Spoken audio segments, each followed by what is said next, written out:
भागलपुर के पीरपैंती में race DIG Vivekananda का आगमन हुआ, जहां ट्रेन से उतरने के बाद उन्हें अनुमंडल पुलिस कार्यालय में गार्ड ऑफ ऑनर देकर सम्मानित किया गया। डीआईजी ने कार्यालयों का निरीक्षण करते हुए विधि व्यवस्था और विभिन्न पुलिस गतिविधियों का जायजा लिया। इसके बाद पीरपैंती थाना पहुंचने पर भी उन्हें गार्ड ऑफ ऑनर से सम्मानित किया गया। मीडिया से बात करते हुए डीआईजी विवेकानंद ने बताया कि उनके इस दौरे का मुख्य उद्देश्य अनुमंडल कार्यालय और थाना के कामकाज का निरीक्षण करना था, जिसमें अपराध संबंधी अभिलेखों और अनुसंधान से जुड़े पंजियों की समीक्षा की गई। उन्होंने पीरपैंती में लूटपाट और डकैती जैसे आपराधिक घटनाओं की न्यूनतम संख्या की सराहना की और बताया कि पुलिस की मदद के लिए स्थानीय ग्रामीणों का सहयोग प्रशंसनीय है। डीआईजी ने बताया कि पुलिस कर्मियों द्वारा किए गए उत्कृष्ट कार्यों को चिन्हित कर उन्हें पुरस्कृत किया जाएगा। उन्होंने यह भी जानकारी दी कि पूरे बिहार में पुलिस भवनों की जीर्णोद्धार के लिए टेंडर आमंत्रित किए गए हैं और भागलपुर में लगभग 100 पुलिस भवनों का नवीनीकरण किया जा रहा है, जिसका कार्य प्रगति पर है। इसके अलावा एनटीपीसी निर्माण में ध्यान रखते हुए पीरपैंती में जल्द ही एक अतिरिक्त ओपी स्थापित की जाएगी। आज मेरे द्वारा अनुमंडल पुलिस पदाधिकारी कहलगांव 2 यथा पीरपैंती अनुमंडल तथा पीरपैंती थाना दोनों का निरीक्षण जो है किया जा रहा है और इस क्रम में जो सारे अभिलेख हैं अपराध और अनुसंधान से संबंधित तथा सरिस्ता के अन्य अभिलेख जैसे गुंडा पंजी होता है, डकैती पंजी, इन सभी का निरीक्षण किया जा रहा है। और हमारा मुख्य जो उद्देश्य है कि एक तो पदाधिकारियों की कार्य क्षमता और उनकी जो काम करने के बारे में ज्ञान है उसका आकलन करना, उसके बाद उन्हें सही तरह से कार्रवाई और जो सरिस्ता के अभिलेख हैं उनको संधारण करने के संबंध में जानकारी देना। यह खुशी की बात है कि यहाँ पर अपराध नियंत्रण की स्थिति अच्छी है और पिछले कई सालों से डकैती की कोई भी घटना पीरपैंती थाना में या पीरपैंती अनुमंडल जो वर्तमान पीरपैंती अनुमंडल है यहाँ से प्रतिवेदित नहीं हुई है। लूट की एक घटना पीरपैंती थाना में प्रतिवेदित हुई है, जबकि अनुमंडल में 4 घटनाएं प्रतिवेदित हुई हैं। इन सभी घटनाओं का उद्भेदन की स्थिति की जांच की जाएगी और संधारण जो है, जो कुछ घटनाओं का उद्भेदन हुआ भी है, जैसा कि मैंने पाया कि अपराधी अपराध करते समय पकड़े भी गए। ग्रामीण भी यहाँ काफ़ी सहयोग देते हैं। इनफैक्ट 2 ऐसे अपराधी जो लूट करके भाग रहे थे उन्हें ग्रामीणों द्वारा ही पुलिस को पकड़कर हवाले किया गया। तो यह बहुत अच्छा संदेश जाता है। जनता हमारी आँख कान नाक होती है, उनके सहयोग के बिना पुलिस एक कदम भी आगे नहीं बढ़ सकती। गंगा नदी के जलस्तर में वृद्धि के कारण भागलपुर संसदीय क्षेत्र के कई प्रखंड बाढ़ की चपेट में आ गए हैं। इस स्थिति को देखते हुए सांसद अजय कुमार मंडल ने जिलाधिकारी भागलपुर के साथ समाहरणालय में आपदा प्रबंधन से जुड़े विषयों पर बैठक की। इसके बाद उन्होंने नाथनगर प्रखंड के बाढ़ प्रभावित इलाकों का दौरा किया, जहां जिलाधिकारी और अन्य विभागीय अधिकारियों के साथ उन्होंने स्थिति का जायजा लिया। नाथनगर स्थित सीटीएस मैदान कर्णगंड में शरण लिए हुए लगभग 2000 बाढ़ प्रभावित परिवारों से मिलकर सांसद ने वहां की विधि व्यवस्था का निरीक्षण किया। जिला प्रशासन द्वारा इन परिवारों को राहत प्रदान करने के लिए सामुदायिक किचन, पशु चारा, दवाई और चिकित्सा सेवाएं उपलब्ध कराई जा रही है। सांसद अजय कुमार मंडल ने आश्वासन दिया कि जब तक बाढ़ की स्थिति बनी रहेगी, सरकार और जिला प्रशासन की हर ओर से हर संभव सहायता और राहत प्रदान की जाएगी, तभी बाढ़ प्रभावित परिवारों को किसी प्रकार की परेशानी ना हो।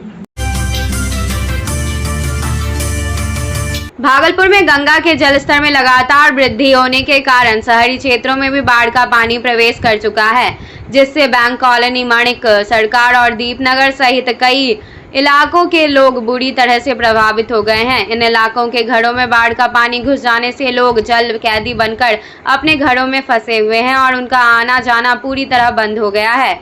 स्थानीय लोग जिला प्रशासन की निष्क्रियता पर नाराजगी जता रहे हैं। उनका कहना है कि 3 दिनों से उनके घरों में बाढ़ का पानी भर गया है, लेकिन प्रशासन की ओर से किसी भी वैकल्पिक व्यवस्था का प्रबंधन नहीं किया गया है। लोग मजबूरी में अपने घर खाली करके ऊंचे स्थानों की ओर पलायन कर रहे हैं। जिनके पास कहीं और जाने की सुविधा नहीं है, वे अपने घरों में रहने को विवश हैं। अभी गंगा के जलस्तर का बहुत भयावह है। काफी दुखद बात है कि काफी दिनों के बाद हमको देखने के मिला यह स्थिति। देख रहे हैं इधर भी पानी जाना रास्ता बंद हो गया, इधर भी मानिक सरकार ये दुर्गति देख रहे हैं। हमरे चाहिए यहाँ के प्रशासन को अलर्ट होकर जहां तक हो सुविधा दें। और मैं क्या कहूँ, सरकार खाली कर रहे हैं घर को। हाँ, लोग खाली क्या करेंगे, मरेंगे। नीचे जो पानी जिसके घर में चला गया, आखिर ऊंचे स्थान पर जाएंगे कि नहीं जाएंगे बचने के लिए। स्थिति तो भयावह, स्थिति बहुत काफी भयावह है, दुखद स्थिति है। क्या नाम है आपका? जी, मेरा नाम है समाज सेवी भत्तू बाबू। इसी जगह मानिक सरकार में मैं अभी रह रहा हूँ। वैसे मैं भवनाथपुर का वासी हूँ, सारे लोग जानते हैं हमें। भागलपुर और आसपास के जिलों में गंगा के जलस्तर में लगातार वृद्धि हो रही है। वृद्धि ने रेल सेवाओं को भी प्रभावित कर दिया है। पानी का दबाव बढ़ने के कारण भागलपुर से जमालपुर रेल संपर्क पूरी तरह से टूट गया है। कई ट्रेनों का रूट बदल गया है और दिल्ली, मुंबई सहित अन्य राज्यों से पटना की ओर होते हुए जमालपुर से भागलपुर जाने वाली सभी ट्रेनों के मार्ग परिवर्तित कर दिए गए हैं। भागलपुर से चलने वाली कई ट्रेन रद्द कर दी गई है और लंबी दूरी की ट्रेनों को बांका, हसनदिया, झाझा और जमुई रेलखंड से डाइवर्ट कर दिया गया है। इससे यात्रियों को काफी परेशानी हो रही है। रेलवे स्टेशन पर फंसे यात्रियों का कहना है कि उन्हें समय पर जानकारी नहीं मिल पा रही है और वैकल्पिक यात्रा व्यवस्था भी पर्याप्त नहीं है। वहीं रेलवे अधिकारी कहते हैं कि सुरक्षा को ध्यान में रखते हुए यह निर्णय लिया गया है और जैसे ही जलस्तर कम होगा सेवाएं बहाल करने का प्रयास किया जाएगा। क्या स्थिति है ट्रैक? 23:45 में कंट्रोल महोदय के द्वारा गया सुल्तानगंज से रतनपुर के बीच वाटर लेवल डेंजर मार्क से गुजर रहा है, जिसके कारण कुछ गाड़ियां आपके रद्द कर दी गई है और कुछ को डाइवर्ट कर दिया गया है।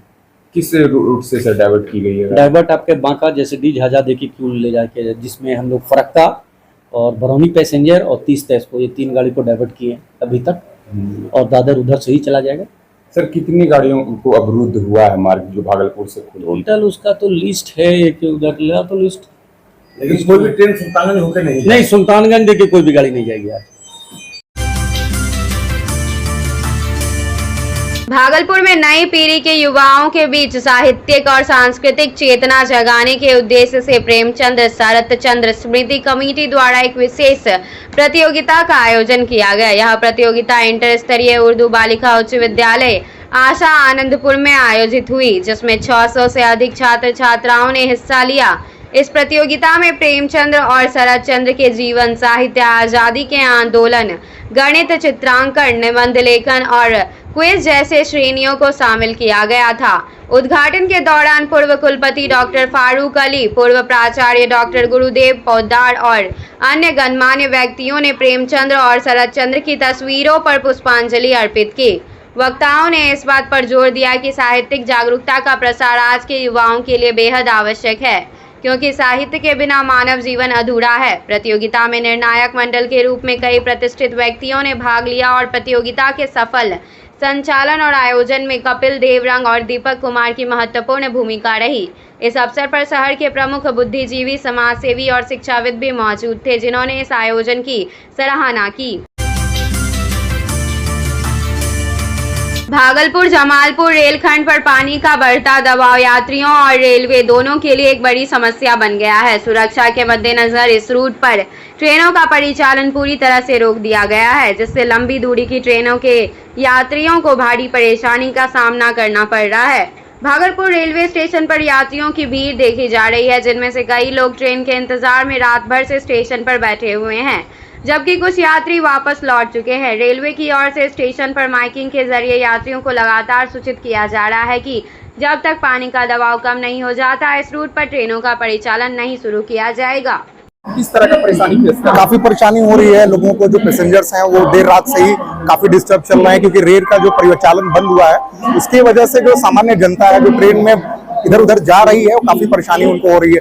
कैंसिल हो जा रही है ट्रेन, लोगों को पता नहीं चल रहा है, काफी परेशानियां हो रही हैं, लोगों को कोई इन्फॉर्मेशन नहीं है, अफरा तफरी का माहौल मचा हुआ है। और दूसरी चीज क्या है कि जो लोगों को लंबा रूट तय करना है उनके लिए प्रॉब्लम ये हो रही है कि समय लेकर के उनको चलना पड़ रहा है, कोई कंफर्मेशन नहीं है। रेलवे के द्वारा जो हमें निर्देश मिल रहा है उसी के अनुसार हमें काम करना पड़ रहा है और ये काफी ज्यादा परेशानी की बात है। विभाग को गंभीरता से लेना, विभाग को देखिए इस पे बहुत ही गंभीरता से लेना चाहिए, क्योंकि जो लोग भी ट्रैवल कर रहा है आपकी रिस्पॉन्सिबिलिटी है कि उनको सही टाइम पर और सही जगह पे पहुंचाने की। क्या नाम है आपका? आनंद कुमार से।